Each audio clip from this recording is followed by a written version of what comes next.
Olá, minha gente, segundo ano, tudo bom? Olha só, dando continuidade e começando o nosso ano letivo, a gente vai começar de forma remota, de forma online. A gente vai ter esses momentos gravados, vai ter outros momentos. Vamos falar sobre o período minerador, certo? Por muito tempo se falou em ciclo do ouro. Hoje a gente não fala mais em ciclo do ouro. Hoje a gente não fala mais na palavra ciclo, né? A palavra ciclo ela foi utilizada pelo historiador, né, Caio Prado Júnior, que teve uma contribuição muito grande, né, nessa construção de uma história nacional. Né? Caio Prado Júnior ele era marxista, um historiador marxista dos anos 60, 70. Tem uma contribuição belíssima, né, em relação tanto à sociologia como à historiografia brasileira. Caio Prado Júnior ele vai criar esse conceito de ciclo. Ciclo do açúcar, ciclo do ouro, ciclo da borracha, ciclo do café, né, que foi muito importante, foi uma chave muito importante para a gente estudar esses períodos da história do Brasil. Só que hoje a gente fala mais de ciclo, a gente fala de período. Né? Porque assim, se a gente fala do ciclo do açúcar, acabou o ciclo do açúcar, então dá a entender que acabou, né, a plantação, né, acabou a economia açucareira. Não acabou, né? Não acaba, não se extingue. Né? Então, a ideia de começo, meio e fim do ciclo, né, a gente deixou um pouco de lado porque a gente avançou. Né? E aí, para tentar entender esse período de descoberta do ouro aqui no Brasil, de metais preciosos, a gente chama de período minerador. Massa? Eu já vi isso cair em prova já da UPE. Né? Falar assim, por que ciclo, né? E por que está desatualizado. É por isso que eu estou falando aqui. Vamos embora. Período minerador. A partir de meados do século XVII, meados é meio, tá? A partir do meio para o final do século XVII, o açúcar brasileiro sofreu a concorrência forte das Antilhas. Lembrando, quando a gente estava na sala de aula, a gente falou disso, né? Quando os holandeses saem do Brasil, né? E a coroa portuguesa ela se reapropria da colônia brasileira, você tem uma concorrência que o Brasil não tinha ainda. Então os holandeses vão levar essa coisa de fazer açúcar lá para a região das Antilhas, o que hoje é, a grosso modo, a América Central. Tá? Então o Brasil vai perder a hegemonia na produção do açúcar do mundo. Né? Não quer dizer que ele pare de fabricar o açúcar, de ter o cultivo da cana-de-açúcar. Não, pelo contrário, né? Continua. Só que sofre essa concorrência e perde a hegemonia mundial. Né? O Brasil era o maior e quase único produtor de açúcar a nível mundial, em escala mundial. Né? Lembrando, essa fase do capitalismo, né, ela tem disso. Olha só, então, é nesse período, né, que vai começar a se configurar. Né? Qual país ele vai ter uma tendência a ser mais agrário, qual país vai ter uma tendência a ser mais comercial. Né? A gente fala ainda de indústria no século XVII, 1600 é uma coisa, né? Mas um pouco mais na frente a gente vai começar a falar. A gente vai ver que a indústria ela nasce na Europa. Né? E fora da Europa tem alguns poucos países que começam a se industrializar de forma muito forte, entre eles os Estados Unidos, né? O Japão no século XVIII, com a era Meiji, Revolução Meiji. Enfim, essa fase do capitalismo é uma fase de um capitalismo mercantil. Né? O capitalismo está se expandindo para o mundo e o Brasil, a colonização não só do Brasil, da América, mas da América Latina como um todo, né? Ela serve de base, né? Porque vai fornecer muita riqueza agrícola, pecuária para esses países eles chegarem a um ponto, né, para eles começarem a dar esse pontapé industrial. Né? Então, é uma dinâmica. A história do Brasil ela não está desvinculada da história do mundo. Né? E aí, quando a gente está falando a partir do século XV, a gente está falando da era moderna, a gente está falando de um nascimento de um capitalismo, né, que vai se consolidar com a Revolução Francesa e principalmente com a Revolução Burguesa lá na Inglaterra, né, a Revolução Gloriosa, as revoluções inglesas. A gente vai estudar isso mais na frente. Tá? E aí, só que a gente está falando da história do Brasil, período minerador, então só para a gente fazer esse link, né? Esses espaços eles começaram a ter uma dinâmica. Eles tinham dinâmica. A dinâmica da colonização ela foi muito fortemente marcada, né, pelo tipo de colonização que os portugueses e os espanhóis implementaram aqui na América Latina. Né? Por exemplo, se você pega, a gente já estudou isso, né? No começo do ano a gente viu essas diferenças entre a colonização inglesa, espanhola e portuguesa. Então, a colonização inglesa ela tem uma dinâmica muito diferente, por exemplo, da dinâmica da colonização portuguesa. O que vai dar, sim, o status, né? E, assim, uma plataforma para que os Estados Unidos seguissem outro rumo diferentemente do Brasil. Beleza? Então, voltando aqui para o período minerador, então, a coroa portuguesa, com a saída, com a retomada da conquista da colônia brasileira, ela vai se voltar à descoberta de metais preciosos. Uma vez que a outra coroa ibérica, né, a Espanha, descobriu metais preciosos no início da colonização. Então Portugal não descobre, né, não tem acesso a esse ouro. E aí, por isso que a cana-de-açúcar, né, no litoral brasileiro, onde praticamente é o litoral nordestino, a colonização se centrava ali até final do século XVII. No final do século XVII, com a descoberta de metais preciosos, com essa concorrência antilhana, vai levar a coroa a tentar desbravar outros lugares. Aí onde surge a figura do bandeirante. Gente, bandeirante era esse cara aqui. Tipicamente, um bandeirante era um homem branco ou mestiço, mas na sua maior parte, um homem branco, colono, que era conhecido por desbravar outros lugares. Os bandeirantes, eles trabalhavam para o seu próprio interesse, né? Descobrir outros lugares, colonizar e ter esses outros lugares para colonizar, para explorar, mas também trabalhava muito para a coroa. Né? Então, os paulistas eles desempenham um papel importante nisso. Falar de bandeirante está falando de paulista. Né?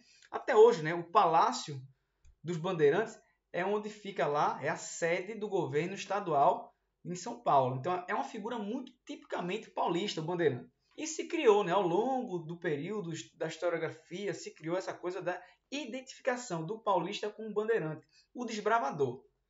Numa leitura, se a gente fosse contar uma leitura de uma história indígena, o bandeirante era um assassino. Era o cara que ia lá e onde tinha aldeamentos indígenas, né, onde tinha povos indígenas, eles iam lá, ocupavam, né, e limpavam o lugar para vir a colonização. Então, só falando dos dois lados da moeda, da história, né? Mas a gente está falando da história da colonização, então, para a colonização, o bandeirante foi importantíssimo, né? Porque ele começou a desbravar outros lugares diferente do litoral, e aí é onde se dá a descoberta dos metais preciosos. Beleza? Na entrada da cidade de São Paulo tem o Monumento aos Bandeirantes. Então, o bandeirante é um símbolo paulista. Tá? É um símbolo muito importante. Eu lembro de uma questão do Enem que estava falando sobre a Revolução de 1932, que foi a Revolução do Estado de São Paulo contra o governo federal. A gente vai estudar isso ano que vem, mas só adiantando. Então, isso é o período Vargas. Então, o encarte que os paulistas fazem, pega um bonequinho de Vargas bem pequenininho, aí bota um bandeirante com esse traje mesmo, que é o traje bem típico do bandeirante, achatando assim a cabeça de Getúlio Vargas. É tipo o que São Paulo está à frente desse processo, São Paulo vai libertar o Brasil de Getúlio Vargas. Então se liga nessa figura do bandeirante aqui, né, que é muito tipicamente paulista, o desbravador, o cara que vai encontrar novos espaços, né? Então até uma semelhança com essa coisa que o paulista tem, né, de ser de investir, de desbravar, de aventurar, de tentar coisas novas, né? Até isso vai ser assemelhado também à figura do bandeirante, né? E de uma certa forma a gente pode assemelhar essa figura do bandeirante, né? Pode comparar ao vaqueiro nordestino, né? Então o vaqueiro está para o Nordeste, assim como o bandeirante está para o estado de São Paulo. Motivos diferentes. Então, de diversos pontos do Brasil, começou a chegar a grande quantidade de aventureiros. Primeiro foram os bandeirantes, chegaram lá, descobriram, a coroa foi notificada e aí a notícia se espalha, né? Então a população ela cresce muito do século XVII, final 1680 e 90 alguma coisa, até o final até o século XVIII, 1700 alguma coisa, né? Então você tem aí um crescimento muito grande da população. Você tem como desdobramento da descoberta dos metais preciosos também a mudança da capital, que saiu de Salvador e foi para o Rio de Janeiro. 1763, você transfere a capital de Salvador para o Rio de Janeiro. Mas por quê, professor?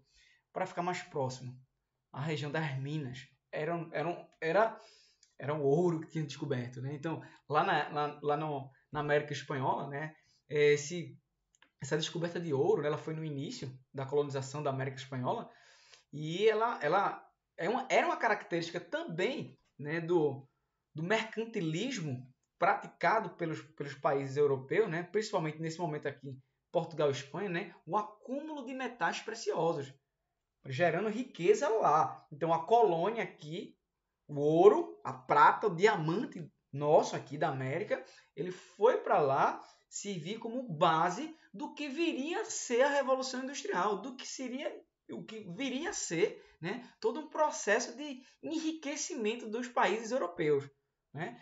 O capitalismo ele estava nessa fase de um capitalismo mercantil, capitalismo mercantilista, e dentre outras características existia o acúmulo de metais preciosos. Então, descobrir metais no Brasil foi essencial, foi extremamente importante para a coroa portuguesa. E algumas mudanças aconteceram aqui. Você tem a intensificação da construção de estradas para os portos. Como assim? Né? Se você tem a descoberta de ouro, você tem que escoar esse ouro. Então, investimento, né? E dinâmica dentro da colonização, dentro da colônia. Composição de uma sociedade colonial. A composição da sociedade ela altera-se consubstancialmente, de forma muito rápida, abrupta, vamos até dizer, porque vinha sendo feito até então, né? Esse mapa aqui é um mapa muito legal, dá para ver, dá para a gente pensar em algumas questões. Então, o foco, o epicentro aqui da descoberta do ouro foi aqui, né? Na região onde hoje é Minas Gerais, São Paulo. Então, você tem núcleo de zona mineira. Aqui vai ser criado várias cidades, várias vilas. Consequentemente, você tem um aumento da população. Aumentando a população, você tem o aumento do consumo de gêneros alimentícios. Você tem aumento do trabalho, então você vai ter que ter mais escravos. Então é todo um processo, né, diferente do que tinha sendo feito antes, né? Então não que não existisse comércio, né, mas aqui vai se intensificar. Então uma das características fortemente desse período da mineração é assim, o crescimento do comércio interno, crescimento da população e o crescimento de um comércio que vai pegar e vai integrar outras regiões. E outra coisa, gente, se liga, tá vendo essa linhazinha aqui, ó? É um paralelo, né? Não tem nada a ver com é um paralelo que foi uma coisa da cartografia. Mas você lembra do Tratado de Tordesilhas, né? Que dividia aqui. É com a descoberta de ouro que o Tratado de Tordesilhas ele vai começar a ser desrespeitado. Ele vai começar o Portugal vai começar a avançar para além do que foi combinado lá atrás entre as coroas portuguesa e espanhola. Beleza? E veja só como isso também vai ser importante também para a construção do Brasil do formato gigante, grandão que ele é hoje, né? Então, vamos embora.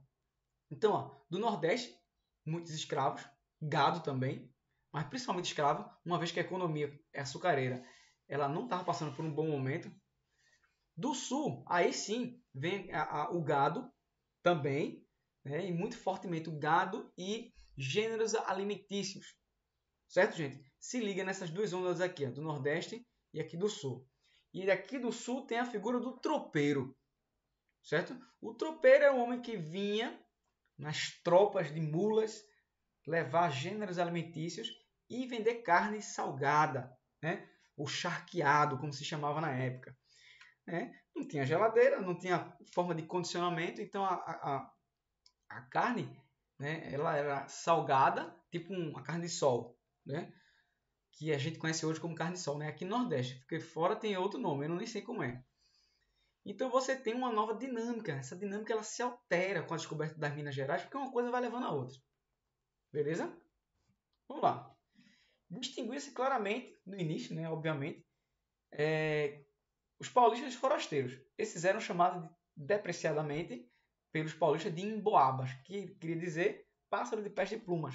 Então os paulistas eles se acharam, assim, a gente descobriu, então é nosso isso aqui. A gente é o proprietário. Mas depois de um tempo, né, isso aí não foi desse jeito, né? Então, claro que a coroa começou a organizar, né, de quem é que tinha posse na terra onde se achou o ouro, os metais preciosos. A gente vai ver que teve um conjunto de políticas públicas para normatizar isso. Então, seguindo as características de toda a economia colonial, a mineração era igualmente extensiva. Não tinha tecnologia.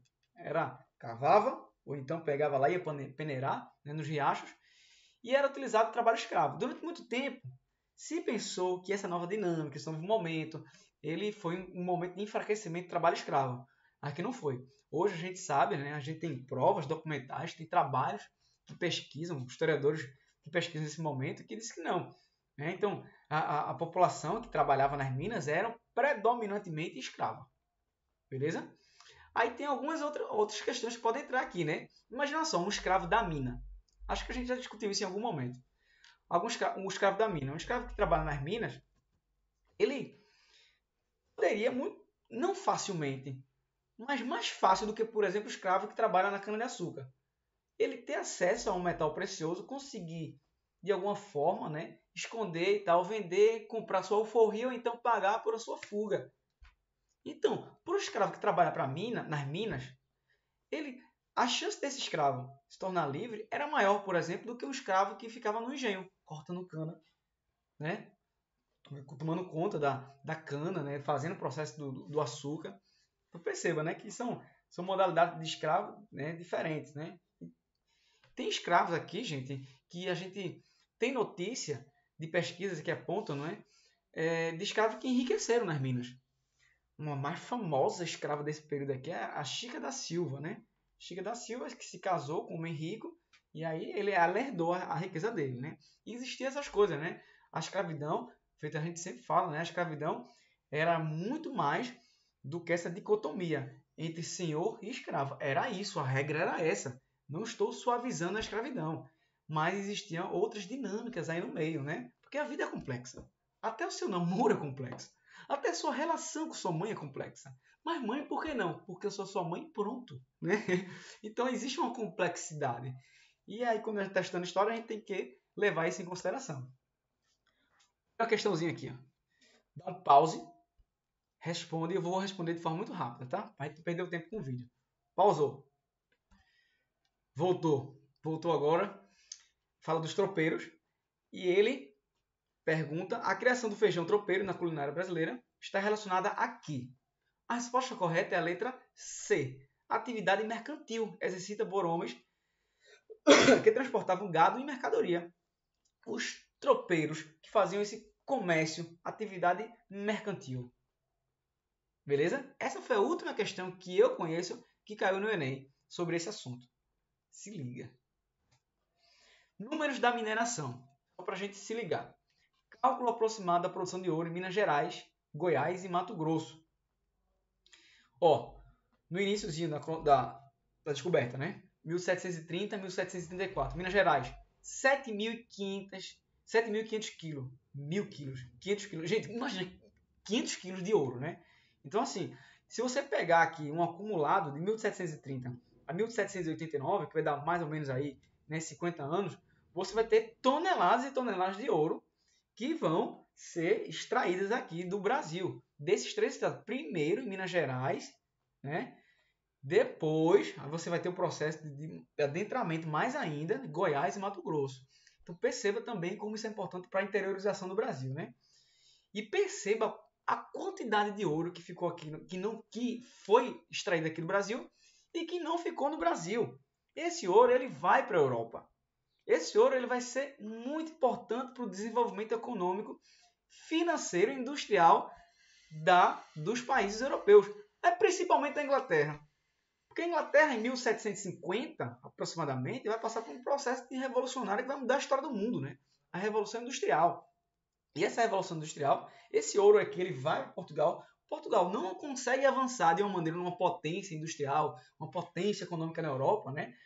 E esse ouro aqui, ele vai, de uma certa forma, ele vai ser encaminhado para a Inglaterra, né? Então, o que existe de ouro brasileiro nas joias da coroa é brincadeira, né? Já parou para pensar isso, né?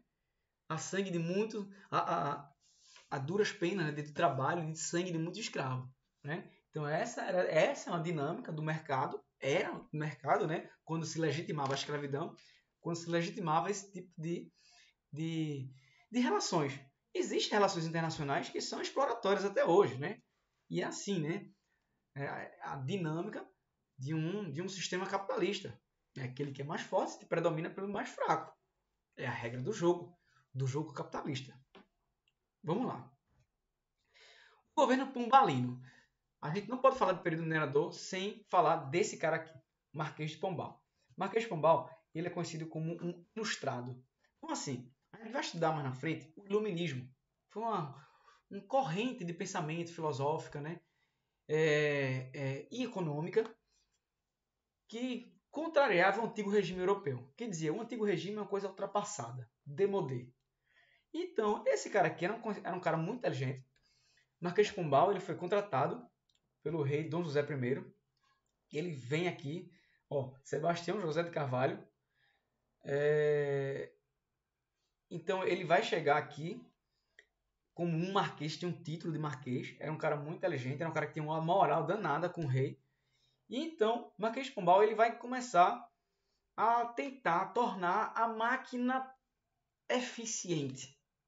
Vai fazer um conjunto de reformas no Brasil. Um projeto modernizador. Ele é conhecido como um déspota esclarecido, né? O rei. O despotismo pombalino. O que seria um déspota esclarecido? Era o rei que não abria mão da sua coroa, do seu poder, mas que abria espaço para os ideais iluministas. É o rei absoluto com uma entrada, deixava um espaço para um projeto modernizador que era caracterizado aqui pelos iluministas. Então a gente pode falar, existiram vários déspotas esclarecidos. Dom José I, o rei de Portugal, foi um. Né? Aí você tem o rei da Prússia, você tem um czar também, que foi conhecido como um déspota esclarecido. Né? Então, alguns reis absolutistas que abriram mão de algumas medidas absolutistas para pegar esse novo pensamento iluminista que vinha sendo feito na Europa. E a gente vai estudar o iluminismo, tá? Para a gente entender melhor como foi isso. Mas sabendo já que Marquês de Pombal foi um exemplo de um despotismo esclarecido. Governo pombalino. Pombal resolveu instituir a cobrança anual de 1.500 quilos de ouro. Se eu tivesse um lugar que extraísse ouro, eu tinha que dar 1.500 quilos de ouro para a coroa. Além disso, ele resolveu tirar algumas atribuições do Conselho Ultramarino, que era uma espécie de um órgão, né, de comércio entre Europa e Brasil, Portugal e Brasil. E acabou com as capitanias hereditárias. Aquelas velhas 14 capitanias hereditárias, 15 capitanias hereditárias, ele acabou. Incentivou o desenvolvimento de uma indústria nacional, com pretensões de diminuir a dependência econômica do país. Como um esclarecido, como iluminista, ele estava antenado às ideias que se vinham fazendo, né? Que se vinha tendo como uma ideia progressista. Esse incentivo nacional para desenvolvimento industrial do Brasil, ele fracassa, porque Pombal demora pouco tempo, né? E talvez, né, se o Brasil tivesse esse intuito, né, de realmente se industrializar, talvez a nossa dinâmica hoje seria totalmente diferente, né? Talvez, mas é muito difícil trabalhar com si na história, né? O governo pombalino também expulsou os jesuítas no Brasil para Pombal. Os jesuítas começaram a adquirir muito poder e esse muito poder ele começava a contrastar com a ideia de um fortalecimento da coroa. Então, a ideia foi, o plano foi expulsar os jesuítas no Brasil. Mesmo pretendendo trazer diversas melhorias para a coroa, Pombal não conseguiu manter-se no cargo após a morte de Dom José I, em 1777. Por vários motivos, né? Opositores, né? Os colonos aqui, eles não estavam afim de fazer coisas diferentes. O colono, né? O cara aumentou o imposto, né? E ele queria fazer uma dinâmica diferente, né? Era muito cômodo para o cara que tinha um espaço de extração de ouro, né? Ele extraiu o ouro, né? E não pagava imposto, continuava mão de obra escrava, não incentivava, não gastava dinheiro com incentivo à indústria e outra mercadoria. Então, Pombal foi um calo na mão desse colono, né? Essa figura tipicamente da elite colonial brasileira, né? Esse cara que não quer fazer muitas coisas novas. Esse cara que quer continuar a vida do jeito que é e pronto, seguindo os seus interesses. Então, com a morte de Dom José, Pombal ele não fica, ele vai embora, ele volta para Portugal. Nesse período também, gente, do período do que a gente está falando aqui, de período minerador, você tem vários momentos vários momentos de revoltas coloniais, tá? Que está diretamente ligada ao período minerador. A revolta de Vila Rica e a revolta dos Emboabas está diretamente ligada. A revolta de Vila Rica foi pelo aumento de impostos. A Guerra dos Emboabas é paulistas e forasteiros, não paulistas. Então é um embate direto. Quilombo dos Palmares, a gente vai reservar um momento de outra aula para a gente falar, né? Do Guerra dos Mascates. Talvez, não, falo hoje aqui. E Quilombo dos Palmares, aí a gente vai um lugar para falar melhor dos Quilombo dos Palmares, né? Porque merece. Inclusive porque tem o PE aí, e a UPE, ela, como esse evento é pernambucano, ela trabalha bem com isso. E Revolta de Beckman a gente vai falar aqui também. Vamos embora. Então, veja, onde há poder, há resistência, né? Então, onde há poder da coroa, período colonial, em qualquer lugar onde existe poder, vai haver resistência. Vamos lá. Revolta de Beckman, 1684. Tantevir na economia local, Portugal, em 1682, decidiu criar a Companhia Geral de Comércio do Estado do Maranhão. Isso deu uma autonomia muito grande ao Estado do Maranhão. Comprar os gêneros alimentícios, agrícolas da região, vender produtos manufaturados e suprir as elites coloniais com o carregamento de escravos. Então, você tem o Estado do Maranhão com isso tudo, né, com a Companhia Geral do Comércio do Estado do Maranhão, ela tem uma autonomia muito grande e depois vai ser tirada essa autonomia. E essa elite local do Estado do Maranhão, ela vai se sentir prejudicada com isso, com essa retirada dessa autonomia, e vai fazer aquilo, os irmãos Beckman vão liderar o movimento que ficou conhecido como Revolta de Beckman, no Maranhão. Foi uma revolta contra a colônia. Contra a colônia não, contra a coroa portuguesa. Massa? Guerra dos Emboabas. Guerra dos Emboabas. Aqui. É legal também para a gente entender o desdobramento também do período minerador. Aqui, onde hoje é São Paulo, Minas Gerais, você tem o confronto entre os paulistas e os emboabas, que significava o estrangeiro, né, o forasteiro, que não era o paulista. Então, nessa dinâmica, nesse embate entre emboabas e paulistas, os paulistas perdem e eles vão começar a ir para outras regiões e descobrir mais ouro. Aqui, ó, essa setinha aqui, ó, a bandeira de fulano de tal, bandeira de fulano de tal. Bandeira é o nome, tinha entradas e bandeiras. As entradas eram expedições bancadas pela coroa e as bandeiras eram essas expedições privadas.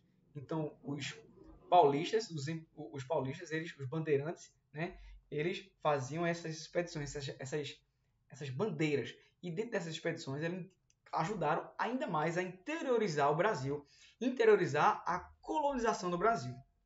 Beleza? Então, a Guerra dos Emboabas foi isso. Essa disputa onde os paulistas eles perdem, mas eles começam a sair e ocupar e descobrir metais preciosos em outras regiões. Guerra dos Mascates. Senhores holandeses em crise. Recife, a cidade do Recife comerciária, a cidade comerciária do Recife em ascensão. Então, Olinda era a casa, era o espaço, né, da nobreza, da oligarquia açucareira. E Recife era uma vila de pescadores que se transformou com o período dos holandeses aqui no Brasil, principalmente com os 7 anos que Nassau passou aqui no Brasil. Então Recife está em ascensão depois que os holandeses saem. Já Olinda não, ó. Olinda está em retrocesso. Inclusive, Olinda vai ser incendiada durante o período holandês. E aí, os comerciantes de Recife eles vão estar empréstimo por os senhores de engenho de Olinda. E tem esse calote e o aumento nos impostos. Inconformados, os comerciantes portugueses, que eram chamados pelos olindenses de mascates, buscam se livrar da dominação política de Olinda. Então vai ser uma guerra entre Olinda e Recife. Nessa guerra, né, o resultado dela vai ser uma relativa vitória de Recife. Né? Porque você vai ter uma administração. A capital de Pernambuco era Olinda. Depois dessa guerra, a administração ela vai ser dividida entre Olinda e Recife. E depois, mais na frente, você vai ter a sede definitiva da capital pernambucana sendo direcionada para Recife. Então, os recifenses dentro dessa guerra, né, ficou conhecida como Guerra dos Mascates, Mascate era comerciante e tal. E os senhores de engenho, né, chamavam os comerciantes de mascates, os ricos comerciantes de Recife. Então, nesse conflito de aproximadamente um ano, os recifenses vencem, né? Não transferem, não transforma Recife logo na capital, mas começa a dividir. 6 meses é capital, é Recife, 6 meses é Olinda. Massa? Decadência desse período. Na segunda metade do século XVIII, 1750, 60, 70, a mineração entra em decadência com a paralisação das descobertas. Começou com tudo a mineração, depois vai ter um arrefecimento, né? Um período de crise, porque não vai ter mais tecnologia, era muito rústica, né? A extração desse minério. Então, você tem aqui, no final do século XVIII, uma crise desse período, do período minerador. Vai deixar de ter, professor, metais preciosos? Não, não vai deixar de ter, né? Mas você vai ter um momento de crise, né? Por essa tabela aqui, a gente vê, né? Ó, período de ascensão, ó, período de 1744, ó, só em Minas Gerais, mais de 10 mil quilos de ouro. Quando você chega 1785 a 89, ó, começa a cair. Então, assim, é um período de crise, né? Você vai quase que esgotar as minas de ouro, certo?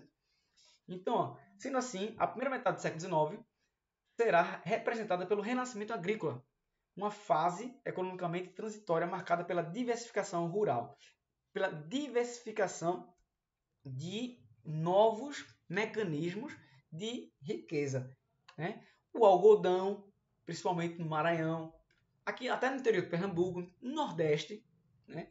O açúcar vai ter aí mais investimentos, o tabaco, cacau, a zona cacaueira da Bahia, né, vai se destacar muito, né, como esse latifúndio cacaueiro, e ele, o super, o mega, o ultra, o power, poderoso café, o produto de exportação brasileiro mais forte no século XIX inteiro, passando para o século XX, indo até o final da primeira metade do século XX, certo? E percebam, gente, percebam, é muito importante a gente frisar isso. Todos esses produtos aqui são produzidos em larga escala. Todos esses produtos aqui, ele é produzido pensando na exportação, na dinâmica do capitalismo. O Brasil, dentro dessa dinâmica do capitalismo, era o celeiro. É o celeiro, né? Mas como a gente está falando do período colonial aqui, era o celeiro, era de onde se extraía, né? Por exemplo, o algodão brasileiro aqui incentivou uma certa indústria têxtil, sim, mas o forte da indústria têxtil estava onde? Lá na Inglaterra, tá? O sul dos Estados Unidos e aqui o Nordeste brasileiro vão ser dois lugares importantíssimos para que a Revolução Industrial têxtil na Inglaterra ela dê certo. Então você tem aqui a consolidação da monocultura cafeeira, iniciada por volta de 1870 no Vale do Paraíba, né? Na região sudeste do Brasil. Então a gente vai falar aqui mais na frente, né, do café, da monocultura cafeeira, que foi importantíssimo para a gente entender a história do Brasil, certo? Fechando aqui, a gente vai fazer algumas questões. Tá? 3 questões. Antes disso, eu queria falar. O período minerador ele possibilitou a ascensão social de diversas formas, inclusive de escravos. Ah, então foi bom para os escravos. Não foi, né? A lógica dos escravos era trabalho, o escravo não era bom para ninguém, né? Mas se a gente compara um escravo da agricultura aqui, da açúcar, e um escravo das minas, os escravos das minas tinham mais chance, mais possibilidade de alforria. Houve muito contrabando de ouro aqui, né? Por isso foi criadas as casas de intenção, as casas de fundição. Mesmo assim, o contrabando ele teve uma pegada muito forte aqui. Você já ouviu falar já do Santo do Paoco? O Santo do Paoco, né, era uma forma de driblar a fiscalização. Um santo de madeira, oco, você botava ouro dentro dele e aí contrabandeava o ouro. E aí o Marquês de Pombal ele perseguiu muito isso, né? Ele tentou acabar com esse contrabando. Diminuiu, mas acabou não. Beleza? Então são algumas coisas assim do período minerador, né? Além dessas outras que a gente falou, que são importantes pra gente, tá, gente? Importante pra gente, tá, gente? Vamos lá. Você dá um pause e responde, eu vou responder rápido, tá? 00. Altamente especializada? A extração? Não, não era altamente especializada. As contradições geradas pela exploração colonial da região das minas não estimulavam a população a promover rebeliões. Estimulou e muito, teve muitas rebeliões. 2.2. A elevação dos preços de alimentos e dos animais de transporte nas regiões vizinhas às minas constitui um mecanismo de irradiação dos benefícios econômicos. Sim, várias regiões elas cresceram, né, e tiveram esse benefício econômico, esse mercado interno. 3.3. A extração das chamadas drogas do sertão. O que é droga do sertão? Não é droga. São produtos oriundos da floresta amazônica. Do sertão, porque não era um lugar habitado. Né? Lembra que a gente falou da palavra sertão no período colonial, significa aquele lugar que não é colonizado. Então, a droga do sertão é guaraná, é castanha do Pará. Né? Então, essa extração de droga do sertão foi feita por holandeses, franceses e ingleses na floresta do sul, na região sul? Não, foi feita pelos portugueses, né? E colonos brasileiros, e na floresta amazônica. 4.4. Os interesses de particulares do Estado e da Igreja estavam presentes na colonização, sem dúvida nenhuma, das áreas de extração vegetal no Brasil colônia. Corretíssimo. Inclusive, serve isso aqui para definir dinâmica da colonização no Brasil. Constituindo-se a capitania das Minas Gerais o centro das atenções metropolitanas durante grande parte do século XVIII, ali se desenvolveu uma sociedade que se caracterizou pelo quê? Dá um pause e responde, e eu vou responder rápido. Beleza? Se caracterizou pelo quê? Pela equilibrada distribuição de riqueza? Não. A gente até hoje não pode falar isso no Brasil, né? Equilibrada divisão, distribuição de riqueza? Não. Por uma numerosíssima população escrava? Motivo de preocupação para as autoridades coloniais? Sim. Muita preocupação. Né? Imagina, né? Existia cidade que tinha mais de 75% da população escrava, né? Então existia o temor branco por uma revolta, por revoltas, né, escravas. Pela instabilidade econômica, graças a qual grandes fortunas eram conseguidas e perdidas rapidamente. Correto. Pela inexistência de conflitos com os negros. Existiam muitos. Onde há poder, há resistência. Pelo efetivo controle fiscal da coroa impedindo o contrabando. Efetivo? Não. Impedindo o contrabando é o Brasil, minha gente, né? O contrabando dá um jeitinho.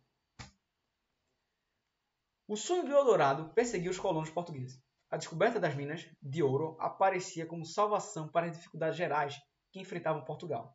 Sobre o período de maior exploração do ouro, século XVIII, podemos afirmar o quê? Dá uma pausa e vou responder rápido. 1. A corrida para a mineração atraiu muita gente, isso. Mas a população negra predominava sobre a branca. Verdade. Então, 1 está verdadeiro. Então, eu vou aqui. O SSA vai vir assim, viu? Se ligue. Então, eu já descarto o B e o C. Eu já sei que é verdadeiro 1. A mineração levou ao povoamento de um imenso território antes habitado. Correto. 1 e 2. Fechou. Eu já sei a letra. Né? Mas vamos ver o resto. 3. A intendência das minas foi criada para fiscalizar o produto do ouro. Ih, rapaz, parece que está certo também, mas vamos lá. 4. A mão de obra empregada na mineração era basicamente a negra. Era basicamente escrava. O apogeu da produção do ouro foi importante para Portugal que pagasse suas dívidas e equilibrasse sua economia. O quinto está errado. O quinto está errado, então vamos ver aqui como melhor se encaixa. Se o quinto está errado, então entra a letra A e a letra B. A letra A é a resposta. Mas vamos ver por que a letra B não é a resposta. Primeiro, porque o 1 está verdadeiro, o 2 também. Né? Então, 1, 2 e 4. Ele botou como 3 verdadeiros. A intendência das minas foi criada para fiscalizar os produtos do ouro. A intendência das minas foi criada, foi criada para fiscalizar. Né? Ela está dizendo aqui que não foi criada para fiscalizar os produtos do ouro. Então, a letra A é a resposta da questão. Certo, minha gente? Opa, tem outra ainda. A economia colonial brasileira sofreu instabilidades, com momentos de prejuízo econômico significativos. Porém, no século XVIII, com a exploração do ouro nas minas, Portugal conseguiu o quê? Dá um pause que eu vou responder rápido. Recuperar parte de seus prejuízos, sem, no entanto, se tornar uma grande potência. Verdadeiríssimo. Né? 1. Expandir a ocupação da colônia, movimentando a economia para além da região das minas. Conseguiu. Verdadeiro. Tornar-se uma potência econômica, aumentando seu poderio militar. Não, não se tornou uma potência econômica. Diminuiu o número de escravos. Pelo contrário, aumentou. Evitar a existência de rebelião. Não, Vitor. Tá errado. Então é isso aí. Nesses 39 minutos, essa foi a aula da semana. Tá? Vou deixar o material da aula também para vocês. E vamos embora estudar de forma nova, remota. Vamos se organizar.